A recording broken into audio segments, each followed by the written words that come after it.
Disney princesses, you know, they receive a lot of hate because they're skinny, they're beautiful, they're feminine, and they do what a modern woman ought never do, which is fall in love and be saved by a man. They hold women in actually high esteem as women. Right. But for that reason, they have been subjected to a lot of hate from feminists. Yes. Of course. And now, contrary to that popular belief, a study has come out titled Ariel, Aurora, or Anna, Disney Princess Body Size as a Predictor of Body Esteem and Gendered Play in Early Childhood. And it reports that basically if a girl has a favorite Disney princess that is impossibly skinny, which of course they are, it doesn't negatively impact her self-esteem or her body image. And I don't know if this study has any credibility, and I don't rely on studies to form my opinions. I just think that in a way they're trying to promote the modern Disney princesses like Moana in favor of the old ones, because they say that Moana has a more average body type, which is has a positive correlation on little girls' body image. I know that's why I watch entertainment. That. I watch entertainment to see average-looking people. Psych. I don't even care because, like, I wasn't allowed to watch Disney princess movies anyway. But I still think that they ought to be beautiful and skinny and have huge eyes and little noses and cute smiles. Yep. What's so like bad about that? Well, because gender role, like right now, there's so much influence by people that literally want to abolish gender. Yes! Thank you, guys. Thank you. Thank you, ladies and gentlemen. You make it so much fun. You do. What would we do without you guys? I think it's kind of absurd to cite Moana as one of the progressive Disney princesses who has a more realistic body type, because her waist is literally smaller than her skull.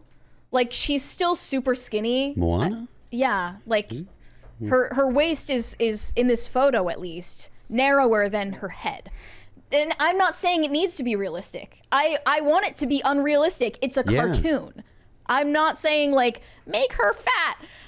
I just don't understand why they're looking at her as, like, the progressive ideal for Disney princesses. I think it's the arms more than the waist.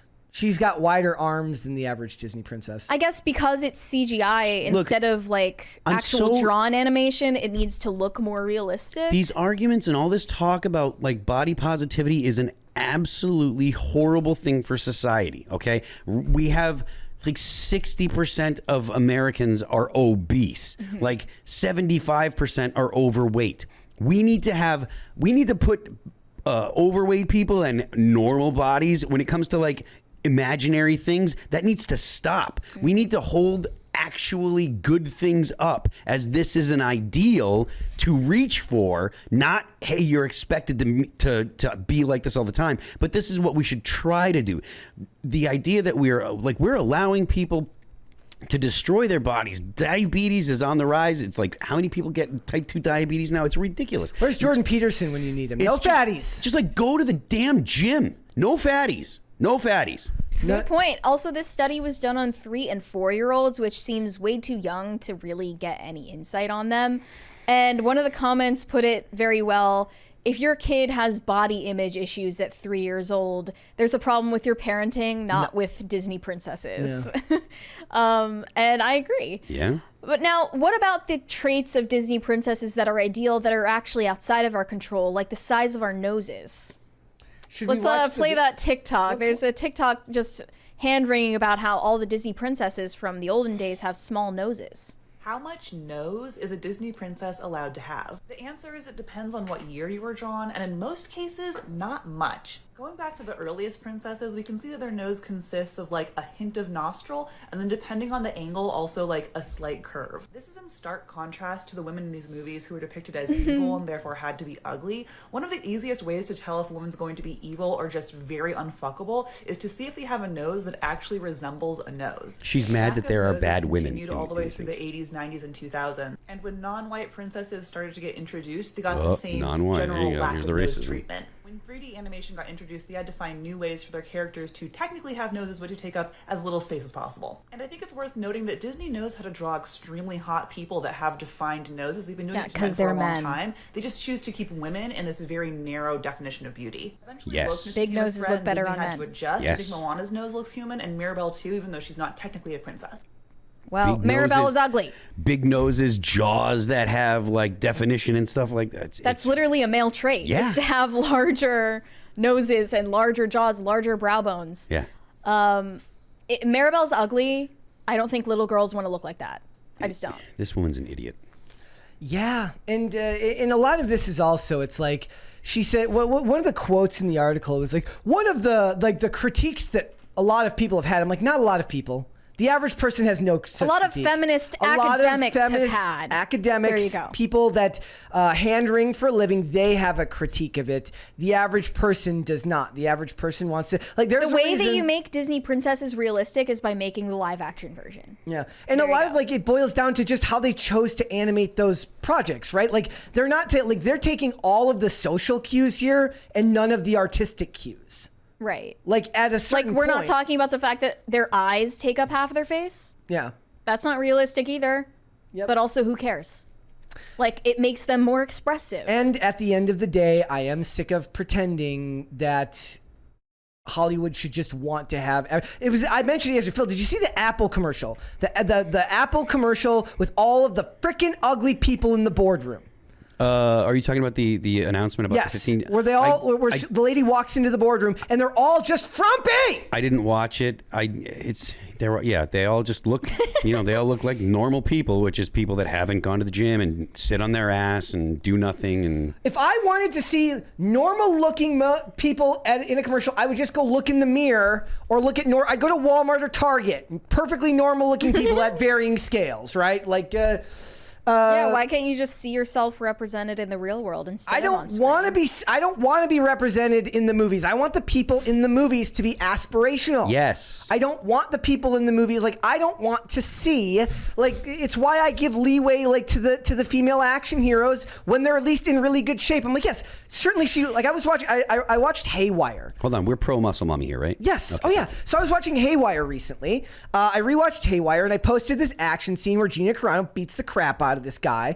And somebody went in the comments and was like, that would never happen. I'm like, yeah, but it's Gina Carano. She was in really good shape when she made this. She has her MMA background. So I'm more willing to buy into it, right? Because she's not either a toothpick or a fat, obese, overweight woman who did, at the very least, if you're going to hire a fat, overweight, obese woman to do it, just have them sit on them. Then it would be funny.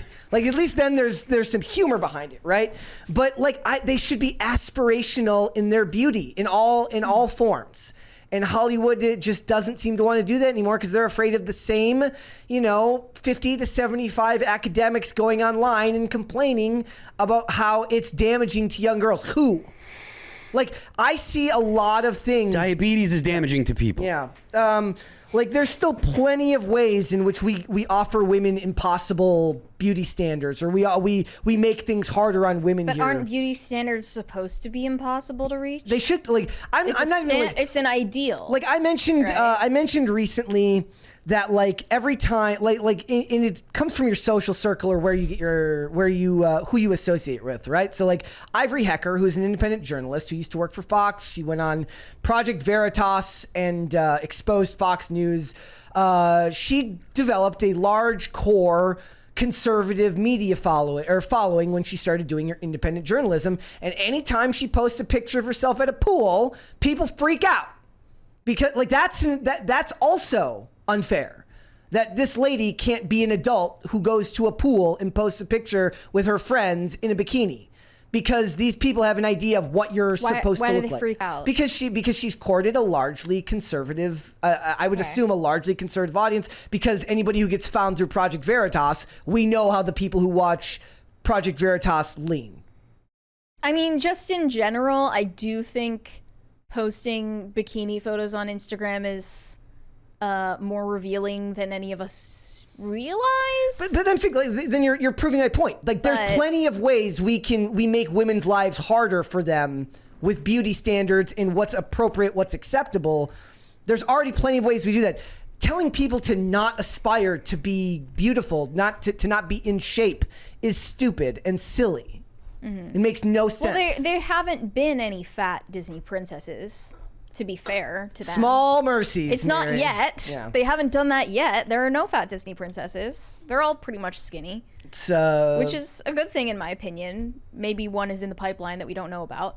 yeah, but- and it's just silly to me how all of this stuff seems like. I do feel a lot for women that do have to deal with the very different values that society places on how they dress, how they purport themselves to be. Well, a lot of the public. times those standards are enforced from within women. Exactly. That was also part of like America Ferrera's really annoying monologue in Barbie. It's talking about the way that women are mean to women.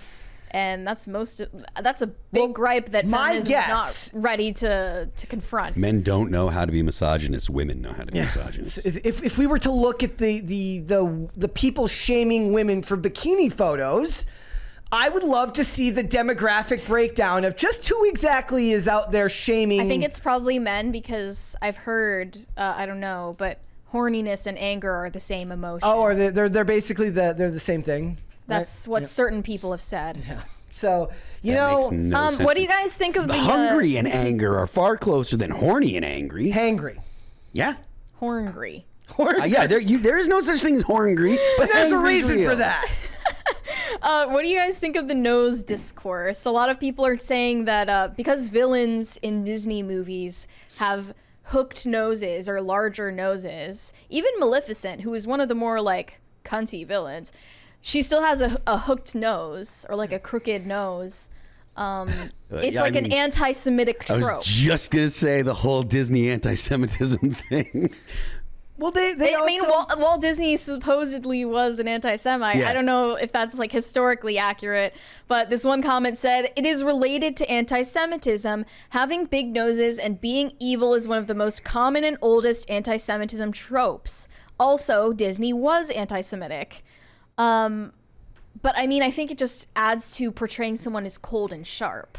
Yeah. Someone with a round babyish face is more innocent. Yeah. Like these are Babies things that have go small deeper. noses, therefore Implies innocence. neotenous and- features imply yeah. innocence and goodness. And that's, I think, what they're trying to steal from Disney princesses at the end of the day is their innocence, their effortless magnetism, their harmony with nature, their relationship with nature and with men. And also, like, I think Kristen Stewart, actually, when she did an interview for Snow White and the Huntsman, she was asked about Snow White's vulnerability. And, you know, contrast that with Rachel Zegler's opinions about vulnerability and who Snow White ought to be. Yeah. She said that it's really interesting to act out how does this character reconcile her vulnerability and her softness and the fact that she's literally been sheltered from the world with the cruelness and the harshness of reality. And how does she keep her softness in the face of that? Like, that takes more effort than becoming cold and harsh and hard like the rest of the world. But they push that now because it's more of a All of virtue. that- It's more of a virtue in men to embrace cold Right. and stoic, and they want to put those traits on women. They want women to act like men. So all now of it's that valorized. complexity has just been thrown in the garbage. Yep. I that's why I think that Kristen Stewart did a better job. Yep. And it's just sad. And it is, at the end of the day, it's a destruction of the feminine. It is. Yeah. I mean, it's the destruction of the feminine, which ties into the destruction of gender. There's a lot of people that don't want to see the distinctions between men and women because they believe distinctions imply a better or worse. And men and women are not better or worse than each other. They're different and they need each other, like badly. Thanks for watching. Listen to full episodes of Pop Culture Crisis on Spotify. Keep up with us on social media and make sure you subscribe and ring that bell so you never miss the show. Bye, guys.